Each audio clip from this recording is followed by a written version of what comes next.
What's up guys, in the last video I've talked about how you can compile a Smartpy contract locally.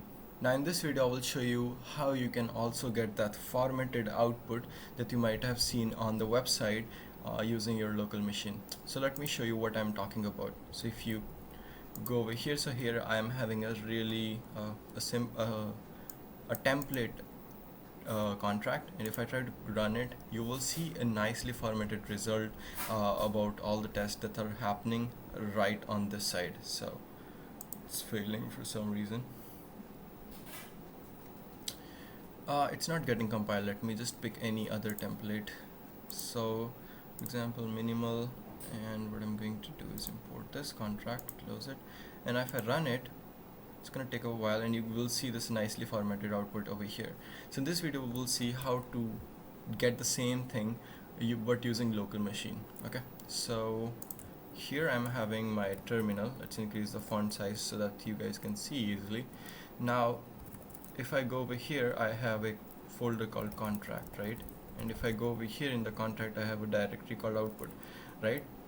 So in the last video I talked about what is this output directory and how to create it. So I'm going to remove it. Now you can see we just have some contracts, and yeah.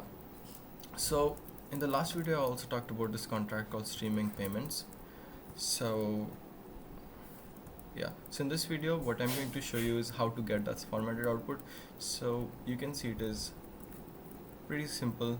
I mean, it's not simple, but what I'm saying is like it's pretty common, pretty normal Smartpy contract. And now what I'm going to do is compile it and try to also format it using the HTML. So what I'm going to do is like create a new tab, and here I'm going to run my terminal. So once we are here, if I type ls, this is what we have. So if you just see Smartpy, so if you haven't watched my previous video, Smartpy is just an alias which is calling the smartpy.sh file. And if I just type help to get the help, so these are the help from the Smartpy itself. So you can see we have a flag here which is --html. So what it does, optionally add HTML logs and output. So this is what we want. Okay, so we want an HTML output and log. So we're going to use this specific flag. So what we're going to do is say Smartpy, and then we'll do compile, and we'll provide the contract itself like streaming payment, and we'll provide the output directory as output, and then we will add the flag --html. So it will provide you the log in the HTML file as well. So it will take up a while, so let's just give it some time. Once it is done, you will see the directory output, and if I go inside the directory output, you will find a folder called test streaming payments, and if we go here, you will find a file called log.html, and this is the file that we need. So log.html. Now what I'm going to do over here is to run this specific file in my Brave browser. So now the easiest thing would be to directly open it, but I will show you a really good approach to open it. What we're going to do is install a package, npm package called, and we're going to install it globally. We're going to install a package called live server. So what it allows us to do is to create a live server so that we can directly run it here, and whenever this file changes, whenever you compile it again, it will refresh the browser automatically. So it is going to take up a while, but ideally shouldn't take any like much time, because I have already installed it, but let's see. Okay, so once it is installed, now you can just type live server, and obviously you need to install Node.js in order to install this live server. But now if I do live server here, so it is going to open this specific folder using my browser. Now I will find a file called log.html, and if I click on it, and you can see that this is exactly the same output that we might have get in the Smartpy ID. So this is what I was talking about, right? So how to get this output. Now the another thing here is, if I go back,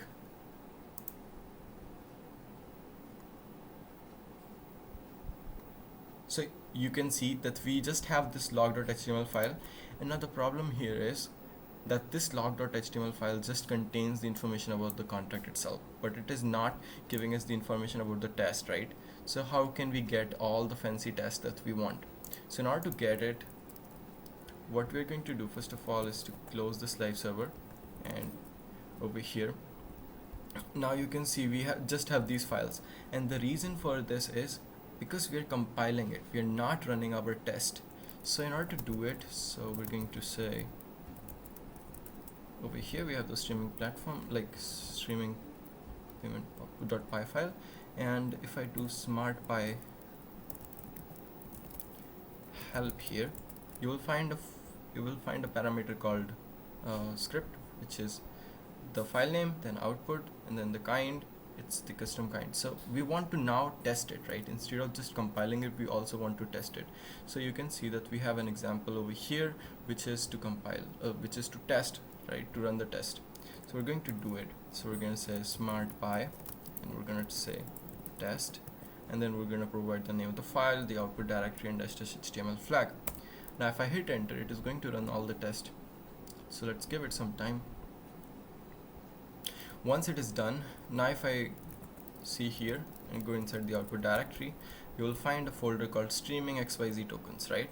So what I'm going to do is just run the live server in the output itself. Before this, I'm going to vertically split this terminal so that I can run the it here something and there something. So let's open a new terminal here. Okay, so this is the new terminal, and over here I'm going to run the live server. So live server. Now you can see here we have the folder. If you go to the stream _xyz _tokens, now you can see we have log.html file, right? If I open it, now you can see it contains all the contract along with the test as well. So you can see over here these are the transactions like create stream, and this is the change in the storage. So this is how you can get it. Now the cool thing is, what I'm going to do is compile it again. Okay, so if I just run this thing, right, if I do smartpy and then test and do this, now you will see it will refresh the browser. So you can see it just refreshes the browser. So in that way, whenever anything changed in your browser, in your test, it will reflect them here. So this is a nice cool trick that you can use in order to compile your code, just like you would do in a web-based IDE. So this is it for this video. Hopefully you liked it. So I'll meet you in another one.